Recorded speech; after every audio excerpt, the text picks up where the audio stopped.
History is often shaped by sedentary powers, monumental cities built of stone and slow, creeping borders. Yet the most abrupt and terrifying reconfiguration of the human map was born not from a great metropolis, but from the freezing, wind-scoured expanses of the Eurasian steppe. In a span of time barely registering as a breath in the life of human civilization, a collection of fractured nomadic tribes rose to forge the largest contiguous land empire the world has ever seen. The earth shuddered under the hooves of millions of horses, signaling a storm that would erase ancient borders, topple invincible dynasties, and forcefully bridge the distant realms of East and West. Life on the high steppe during the early medieval period was a crucible of survival. Pastoral nomads lived in perpetual motion, their existence dictated by the harsh rhythms of seasons, the search for grazing lands, and the constant existential threat of rival clans. Loyalty was fiercely local, and warfare was an endemic, low-level reality of raiding and retribution.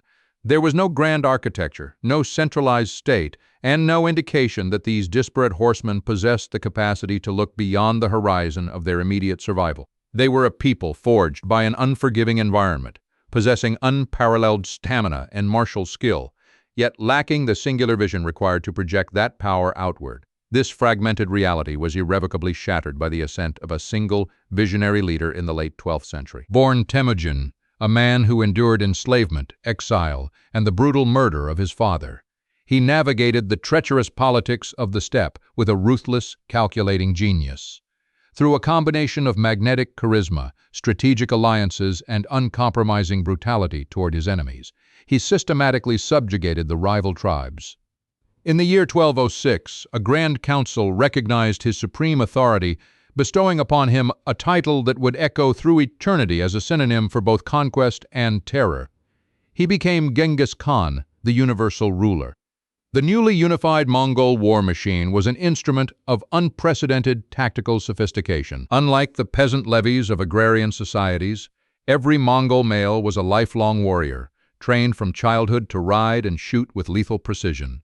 Their armies operated with a fluid, terrifying discipline, executing complex maneuvers orchestrated through a system of signaling flags and whistling arrows. The composite bow, a marvel of nomadic engineering, allowed them to loose armor-piercing shafts at a full gallop, overwhelming heavier, less mobile forces. This was not merely a horde, but a highly organized, meritocratic military force where promotion was based entirely on battlefield competence rather than aristocratic birth. Beyond their martial prowess, the armies of Genghis Khan wielded psychological warfare with devastating efficacy. The Mongol Empire expanded through a calculated doctrine of absolute submission or total annihilation. Cities that opened their gates and offered tribute were spared, their artisans and administrators absorbed into the growing imperial apparatus.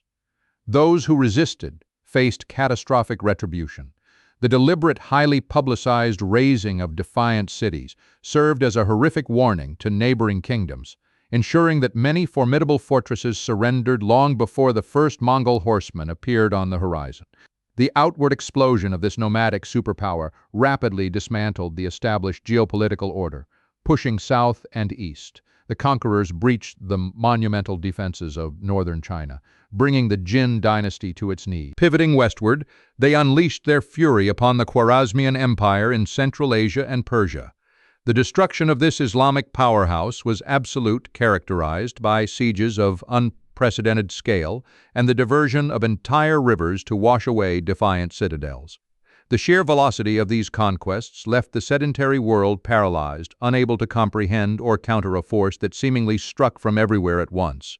To govern this rapidly expanding leviathan, the victors implemented revolutionary administrative systems. The vast distances of the conquered territories necessitated a communication network capable of matching the speed of their cavalry. Thus, the YAM system was established, an intricate web of relay stations spaced a day's ride apart across the breadth of Eurasia. Messengers carrying the imperial seal could cover hundreds of miles in a single day, ensuring that the central command remained intimately connected to the furthest frontiers. This logistical marvel transformed a sprawling, disparate conquest into a cohesive, manageable state.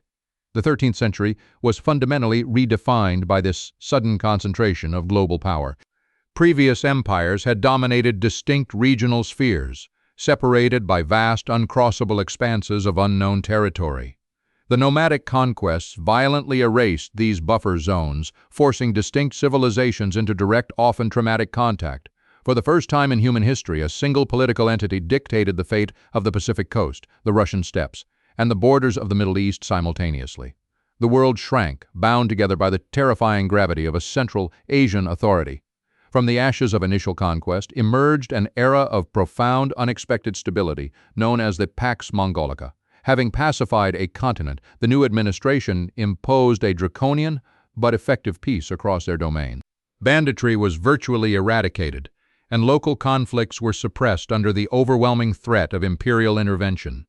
This enforced tranquility created an environment where merchants, scholars, and diplomats could traverse the Eurasian landmass with a degree of safety that had been unimaginable for centuries. Under this protective umbrella, the ancient arteries of global commerce were dramatically revitalized.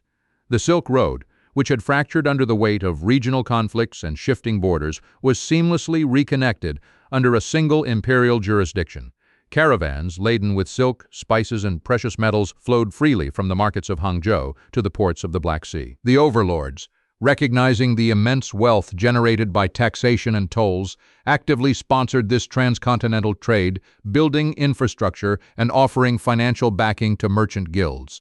The true wealth traversing these secured routes, however, was not merely material, but intellectual and technological. The enforced mingling of diverse cultures triggered a profound cross-pollination of ideas that would alter the trajectory of human development. Islamic astronomers shared their celestial maps with Chinese mathematicians, while Persian physicians exchanged medical treatises with their counterparts in the East. Most consequentially, revolutionary technologies, such as paper money, the magnetic compass, and the explosive potential of gunpowder began to filter westward, planting seeds that would eventually dismantle the medieval order of Europe. Yet the sheer magnitude of the empire contained the dormant seeds of its own fragmentation. The death of a great Khan inevitably triggered a precarious succession crisis, as the nomadic tradition demanded leadership be proven through strength rather than simple primogeniture.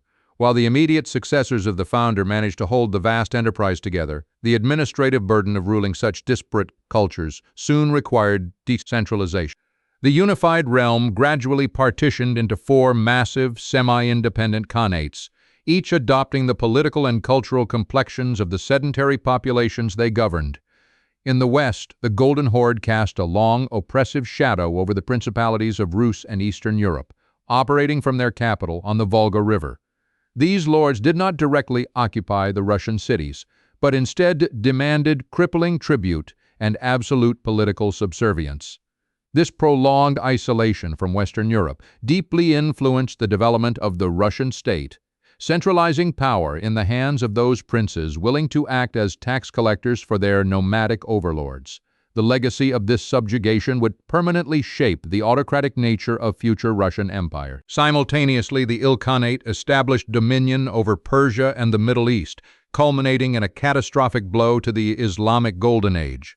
The devastating sack of Baghdad in 1258 eradicated centuries of scholarly accumulation as the waters of the Tigris River reportedly ran black with the ink of destroyed texts and red with the blood of scholars.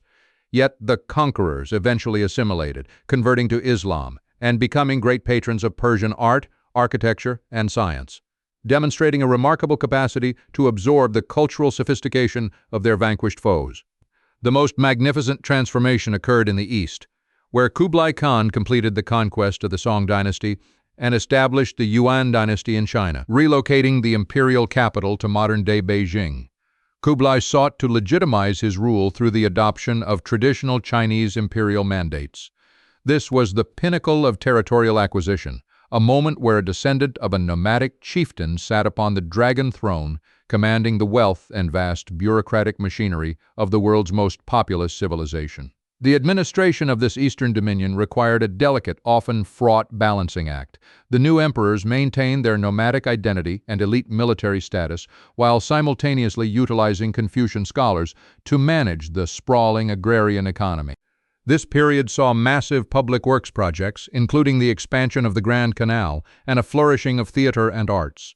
However, a strict ethnic hierarchy was imposed, heavily favoring Central Asians over the native Han Chinese population, creating deep, simmering resentments beneath the veneer of imperial prosperity. The illusion of invincibility was finally shattered at the extreme edges of the known world. Attempts to project power across the sea ended in spectacular catastrophe.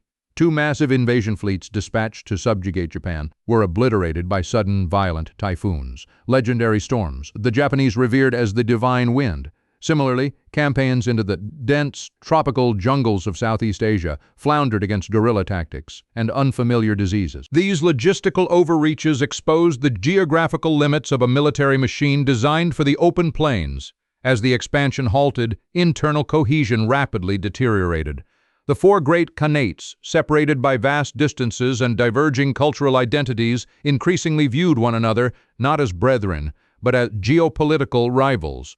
The shared vision of universal dominion fractured into bitter border disputes and devastating civil wars.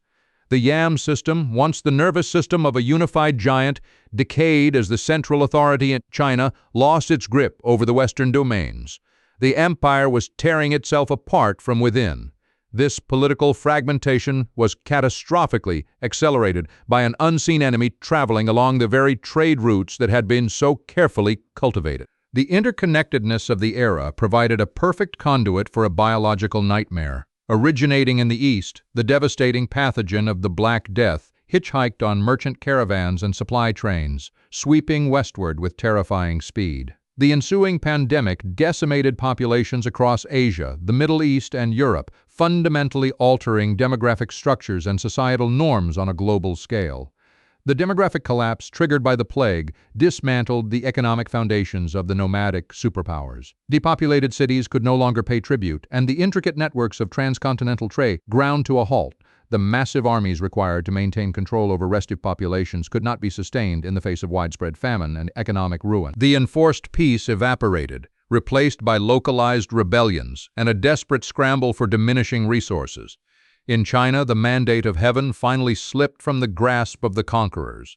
Decimated by disease, weakened by inflation, and paralyzed by internal court factions, the Yuan dynasty faced a massive, coordinated uprising of the native Han population. The Ming Rebellion systematically dismantled foreign authority, forcing the remnants of the imperial court to abandon their grand capital and flee back to the northern steppes. The great eastern anchor of the realm was lost forever. The collapse of this transcontinental behemoth left a profound geopolitical vacuum that would inadvertently birth the modern age. The severing of overland routes by hostile, fragmented successor states cut Europe off from the lucrative markets of the East. Driven by a desperate need to bypass this terrestrial blockade, European powers turned their gaze toward the oceans. The subsequent era of maritime exploration, leading to the discovery of the Americas and the establishment of global sea routes, was a direct consequence of this dramatic rise and sudden fall. Beyond the shifting of geopolitical tectonic plates, the footprint of the horse lords remains deeply embedded in the human experience. Their genetic legacy is carried by millions across the Eurasian continent. Their administrative innovations, from paper currency to diplomatic immunity, laid the groundwork for modern statecraft. The profound trauma of their conquests reshaped the defensive psychologies of nations, from Russia to China, dictating foreign policies and architectural defenses for centuries to come. This era stands as a monumental paradox in the grand narrative of human civilization. It was an entity born of unprecedented violence and destruction, yet it became the supreme catalyst for global integration, cultural exchange, and technological progress. In a fleeting, brilliant flash of historical time, a confederation of steppe nomads forced the disparate corners of the earth to acknowledge one another. They were the terrifying, magnificent architects of a connected world, leaving a legacy that continues to resonate through the corridors of history.